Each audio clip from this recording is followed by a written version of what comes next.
오늘 본문에 네피림이라는 단어가 나오는데요.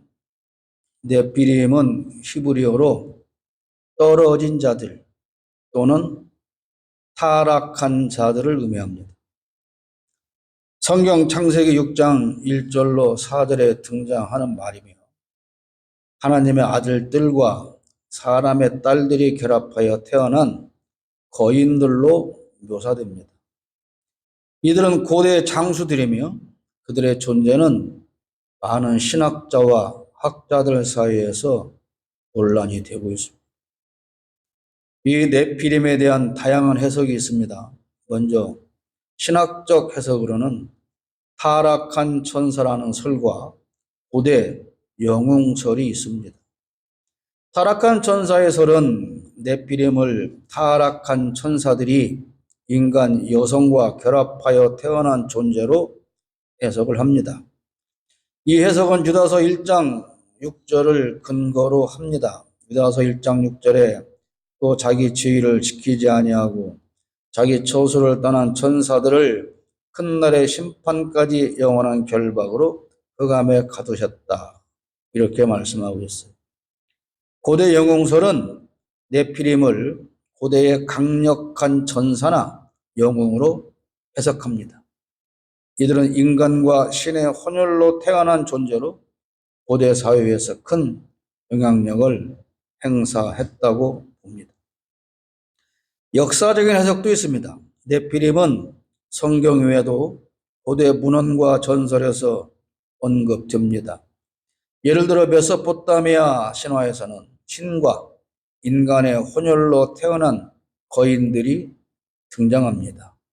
이러한 문헌들은 네피림의 존재를 뒷받침하는 증거로 사용되기도 합니다. 그 외에 과학적인 해석도 있습니다. 일부 과학자들은 이 네피림을 유전적 돌연변이로 인해 거대해진 인간으로 해석합니다. 그러니까 돌연변이로 인해서 태어난 거인이다, 이렇게 해석을 한다는 거죠. 이들은 고대 사회에서 특별한 존재로 여겨졌을 가능성이 있습니다. 이런 여러 가지 썰 중에서 우리는 영적인 해석을 기반으로 설명할 수밖에 없습니다. 하나님의 아들들이 사람의 딸들의 아름다움을 보고 좋아하는 모든 여자를 아내로 삼았다고 2절에 말씀하고 있습니다. 하나님의 아들들이 사람의 딸들의 아름다움을 보고 자기들이 좋아하는 모든 여자를 아내로 삼았다. 이 말씀에서 주목할 점은 아들, 딸, 좋아하는 모든 여자 등 모두가 복수로 표시되었다는 겁니다. 즉 정상적인 일부 일처 제도의 결혼을 통해서 이루어진 가정이 아니라는 겁니다. 힘센 남자들이 예쁜 여자들을 마구잡이로 잡아다가 무분별한 남녀 관계를 맺게 되었다고 짐작할 수 있는 말씀이죠.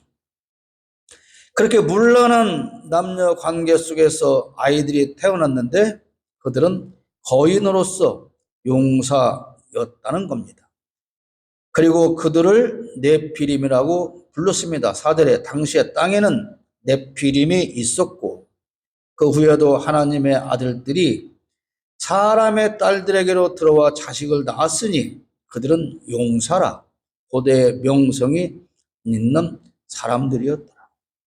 오늘 본문 1절부터 4절까지는 네피림의 탄생 과정을 설명하고 있습니다.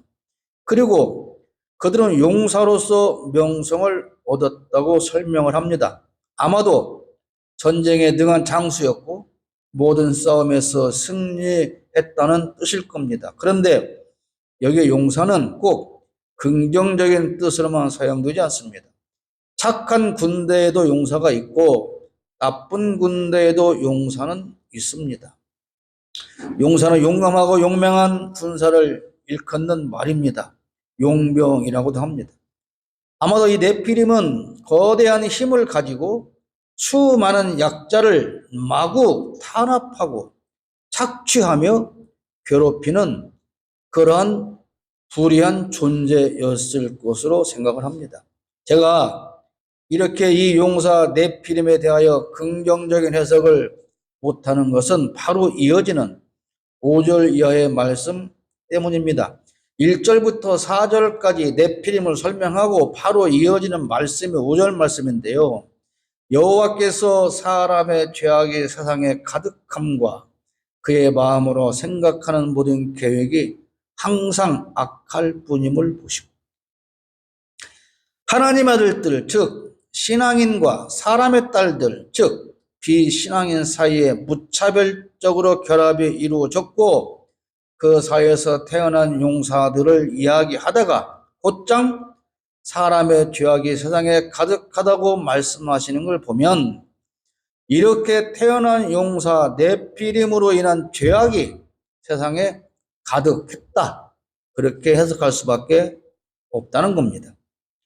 그렇게 태어난 거인 용사들은 자기의 힘을 믿고 선량한 사람을 괴롭히며 약탈하고 마음에 드는 여성을 마구잡이로 납치하여 아내를 삼고 네피림의 유전자를 가진 후예들을 대량으로 생산하지 않았겠습니까? 그때 무슨 가족 계획이 있는 것도 아니고 피임이 있는 것도 아니고 한 남자가 수십 명씩의 여자를 거느렸을 것인데, 거기에서 태어나는 사람들은, 아이들은 무수히 많았을 것입니다. 결국 그들로 인해서 세상의 질서는 깨지고 평화는 사라지고 약육강식의 세상이 만들어졌을 것으로 저는 생각합니다. 그래서 오죽하면 하나님은 땅 위에 사람 지으심을 한탄하시고 근심하셨다고 6절에 말씀합니다. 땅 위에 사람 지으셨음을 한탄하사 마음에 근심하시고, 그래서 하나님은 결국 홍수를 통해서 세상의 모든 생명체를 쓸어버릴 작정을 하신 겁니다. 7절에 내가 창조한 사람을 내가 지면에서 쓸어버리되 사람으로부터 가축과 기는 것과 공중의 새까지 그리하리니 이는 내가 그것들을 지었음을 한탄함이니라. 그러니까 결국 하나님께서 만드신 세상을 홍수로 쓸어버린 것은 네피림의 탄생 때문이었습니다. 신앙인과 비신앙인의 무분별한 결합이 이루어졌고, 그 사이에서 거대한 네피림이 태어났고, 그 네피림은 거대한 힘을 이용해서 죄악 가득한 세상을 만들었고, 더 이상 두고 볼 수 없었던 하나님은 노아 한 가족만 남기시고 모든 인간을 다 홍수로 쓸어 없애버리신 겁니다. 8절에 그러나 노아는 여호와께 은혜를 입었더라. 여러분, 지금 대한민국은 사람의 죄악이 세상에 가득하고 그들 마음의 생각은 항상 악할 뿐인 네피림이 판치던 그 시절과 다르지 않습니다. 노아 홍수 직전의 세상과 오늘 우리 대한민국은 다르지 않다, 그 말입니다. 노아 홍수 이전의 세상이 너무도 악해서 하나님께서 홍수로 세상을 쓸어버렸는데, 그 세상과 전혀 다르지 않은 대한민국이라면 그럼 어떻게 해야 되겠습니까? 이게 제가 오늘 드리고 싶은 말씀의 핵심입니다. 하나님의 아들들, 교회가 하나님을 알지 못하는 이단과 사이비, 점쟁이, 무당인 사람의 딸들의 아름다움을 보고 무분별하게 야했고, 그들 사이에서 불의하고 거대한 네피림, 즉 불의한 정치 권력이 탄생을 한 겁니다. 한경직은 이승만과 야합해서 서북 청년단이라는 네피림을 만들어서 양민을 수십만 명을 학살을 했습니다. 보수교단은 박정희와 야합해서 유신 정권이라는 네피림을 만들었습니다. 급기야 극으로 전락한 교회가 이단 사이비를 사랑하여 아내로 삼고 윤석열 독재 정권이라는 네피림을 탄생시킨 겁니다. 그리고 교회도 함께 네피림이 되어버리고 말았습니다. 그래서 그 현대판 네피림으로는 죄악이 세상에 가득하고 늘 악한 생각뿐인 네피림으로 가득한 대한민국이 된 것입니다. 11절 그때의 온 땅이 하나님 앞에 부패하여 포악함이 땅에 가득하였다. 온 땅이 하나님 앞에 부패하여 포악함이 땅에 가득하였다. 아닙니까? 지금 우리 대한민국의 상황과 다릅니까, 여러분? 하나님이 보시기에 지금 대한민국은 모든 혈육 있는 자가 다 부패해서 썩은 냄새가 진동하고 있으며 교회라고 전혀 다르지 않습니다. 하나님의 아들도 사람의 딸도 그들의 자녀도 모두가 다 같이 썩어 문드러지고 있습니다. 12절에 하나님이 보신즉 땅이 부패하였으니 이는 땅에서 모든 혈육 있는 자의 행위가 부패함이었더라. 모든 혈육 있는 자의 행위가 부패하였다. 여러분, 지금 우리 대한민국에서 부패하지 않은 곳이 있습니까? 말씀해 보십시오. 이런 부패한 세상을 만든 원인은 교회에 있습니다. 가짜 목사들이 판치고 있기 때문입니다. 가짜 목사는 전광훈만 있는 게 아닙니다. 부산에는 전광훈 못지않은 소년부가 있는데 요즘 이 두 사람들 중에 싸움이 났다고 합니다. 소년부는 부산의 세계로교회 목사인데 이재명 대표가 테러를 당했을 때 그 범인을 태워다 준 삼촌과 조카라고 불리는 벤츠 차 소유자가 있는데 그 사람들이 범인을 태우다가 숙소에 줬는데 그 사람들이 바로 세계로교회 교인입니다. 이것을 제보를 했으나 검찰은 전혀 수사를 하지 않았습니다. 그 소년부는 최근 설교에서 이재명이 죽어야 나라가 산다 이렇게 말을 합니다. 그 근거는 뭘까요? 적어도 목사가 하나님의 말씀을 전하면서 이재명이 죽어야 대한민국에 산다고 말을 한다면 어디에 근거를 해서 무엇 때문에 이렇다라고 해야 하는 것 아닙니까? 우리가 아무리 윤석열 독재를 비판하고 탄핵을 외쳐도 우리는 윤석열이 죽어야 대한민국에 산다고 그렇게 바라지 않습니다. 윤석열이 정권에서 내려와야 대한민국에 산다고 말은 하지만 그가 죽어야 대한민국에 사는 건 아니지 않습니까? 근거가 없어요. 그러면 대한민국의 가짜 목사는 이 둘뿐입니까? 요한복음 10장 12절을 보면 삭구는 목자가 아니요 양도 제 양이 아니라 이리가 오는 것을 보면 양을 버리고 달아나나니 이리가 양을 물어가도 또 해치느니라. 목자는 두 종류가 있습니다.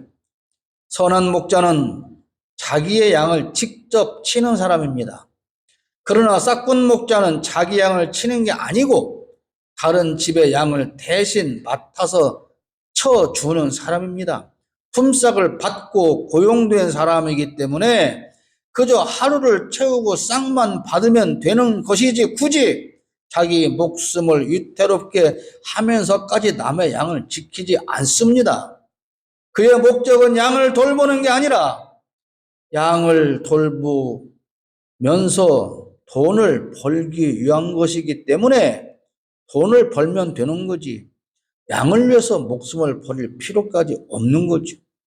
그래서 늑대가 오면 먼저 도망치고 양이 사망의 음침한 골짜기에 갇혀도 지팡이와 막대기로 구하지 않습니다. 그러다가 본인이 낭떠러지에 떨어지면 큰일 나기 때문에 자기 몸을 아끼는 것이죠. 요한복음 10장 13절에 이렇게 말씀합니다. 달아나는 것은 목자가 달아나는 것은 그가 싹군인 까닭에 양을 돌보지 아니합니다. 그러나 선한 목자는 자기 양을 직접 돌보는 사람에게 늑대가 달려와서 양을 빼앗아가면 자기 목숨이 위태로워도 반드시 양을 지키고 보호합니다. 그리고 양이 위험한 낭떠러지에 걸리면 자기 목숨을 걸고 막대기와 지팡이로 반드시 구해냅니다. 선한 목자의 목적은 자기의 양을 지키는 것이기 때문에 그렇게 하는 겁니다. 두 종류의 목사도 있습니다. 선한 목사와 싹군 목사입니다.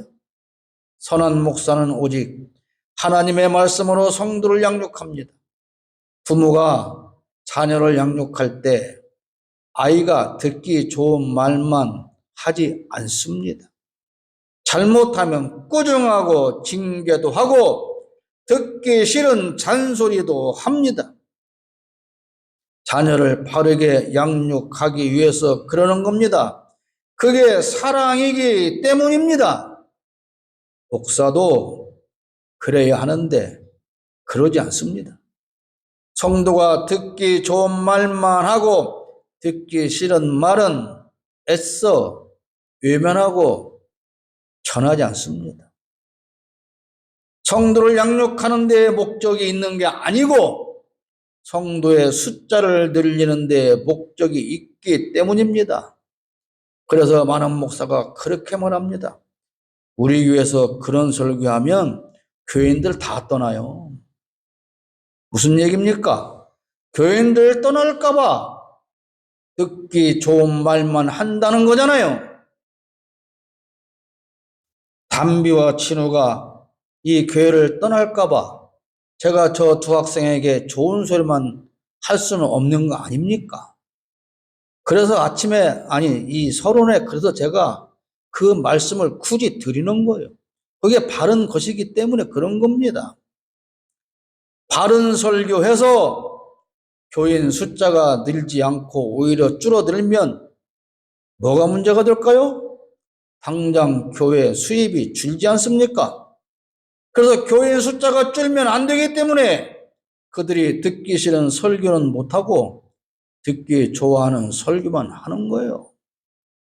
사망의 음침한 골짜기로 걸어가는 성도를 향해서 그러면 안 된다고, 그 길로 가면 큰일 난다고 외치고 말려야 하는데 그렇게 하면 그들이 듣기 싫어해요. 그러니까 그 말을 안 해. 잘못된 길로 가고 있는데 그 길은 낭떠러지로 떨어지는 길인데 그냥 놔두고 봅니다. 왜? 잔소리하면 떠나가 버리니까. 그렇게 해서 결국은 성도가 가야 할 천국 문을 막아버리고 영혼을 병들어 죽게 만드는 거예요. 제 말입니까? 예수님께서 하신 말씀이에요. 11조 내는 금액이 큰 교인일수록 목사는 더욱 전전긍긍하며 그 사람의 비위를 맞추기 위해서 애를 쓰지. 그래서 헌금 많이 하는 사람들이 교회 주인 행세하고 목사를 겁박하고 갑질을 해도 말리지 못합니다. 결국 목사는 그들의 비위를 맞추면서 월급이나 많이 받는 걸로 만족하고 마는 거예요. 싹군이 되고 마는 거죠.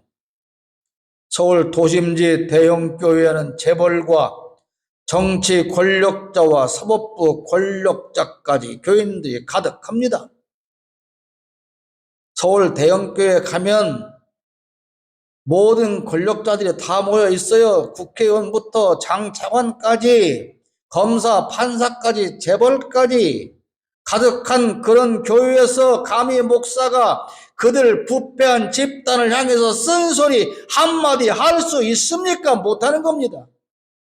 그러니까 오직 그들이 듣기에 좋아할 말만 할 수밖에 없는 거예요. 왜요? 그렇게 해야 대형교회를 유지하고 대형교회 목회자를 유지할 수 있는 거니까 그러는 겁니다. 나단 선지자는 목숨 걸고 다윗 왕을 꾸짖었어요. 이 선지자의 바른 용기로 인해서 다윗은 밤마다 회개하여 하나님으로부터 인정을 받았지 않습니까? 그런데 만약에 말입니다. 나단이 다윗 왕을 찾아갔어요.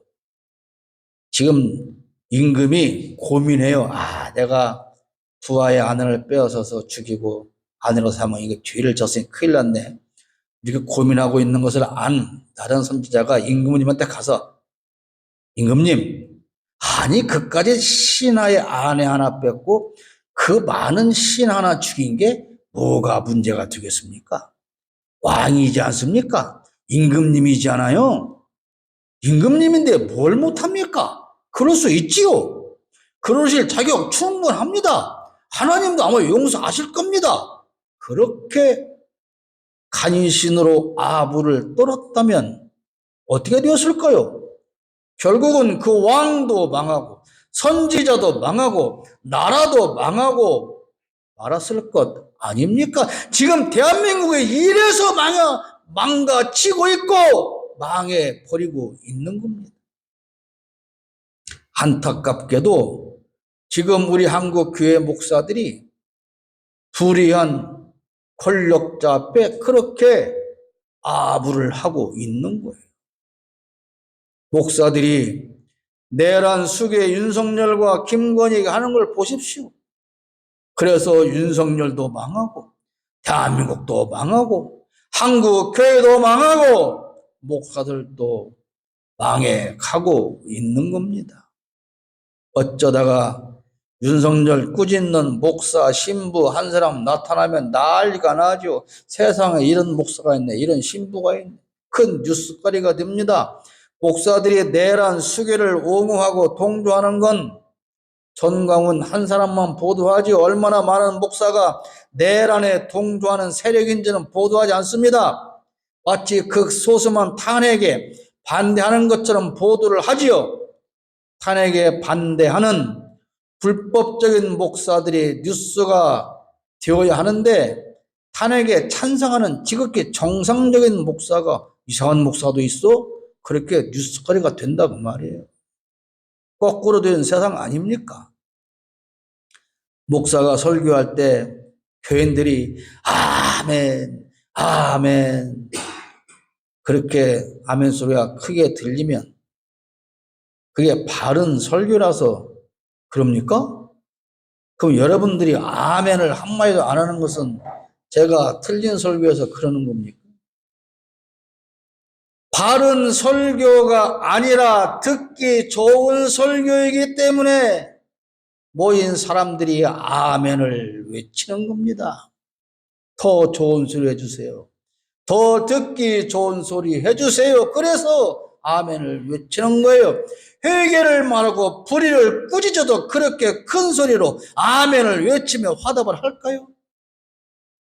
듣기 좋은 말을 하면 아멘 소리는 더욱 커지고 더 큰 아멘을 들으려고 목사는 더 듣기 좋은 말을 하는 겁니다.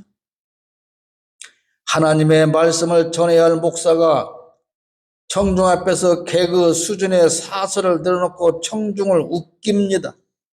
듣는 교인들이 배꼽을 잡고 허리를 뒤로 젖히며 박장대소하며 깔깔대고 뒹굽니다. 그리고 하는 말이 뭐예요? 그 목사님 설교 진짜 재밌게 하시더라. 설교를 들었는데 박장대소하며 들었는데 남은 게 뭐예요? 그 목사님 설교 진짜 은혜가 되더라. 눈물이 쏙 빠지더라가 아니고 그 설교 진짜 재밌더라. 설교는 들으면서 박장대소하는 개그맨의 말이 아니에요.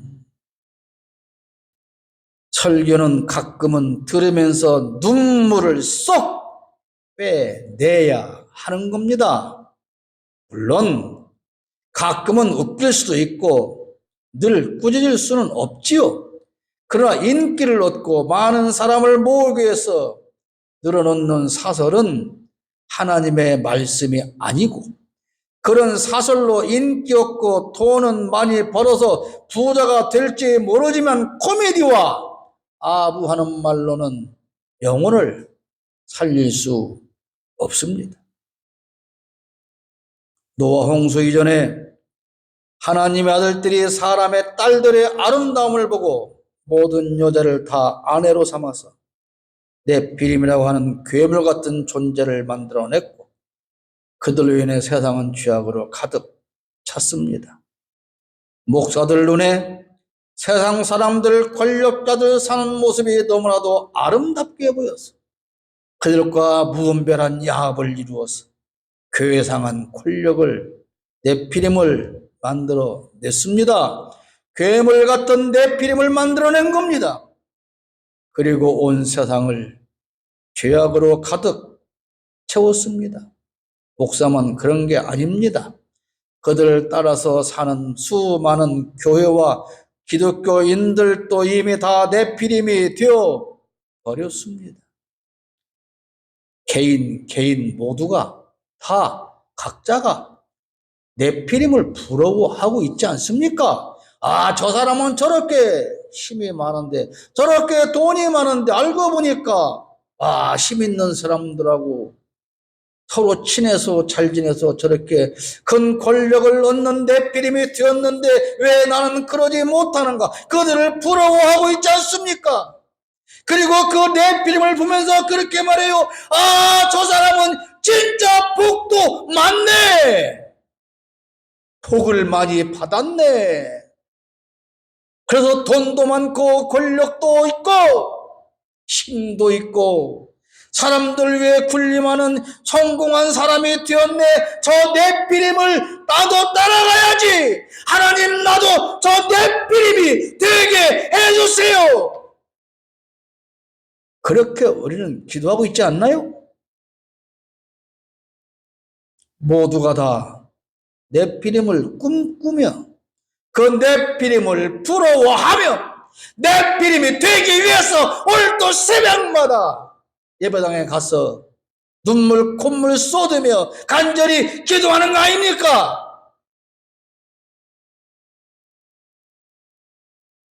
거대한 힘을 가진 것이 복이 아닙니다.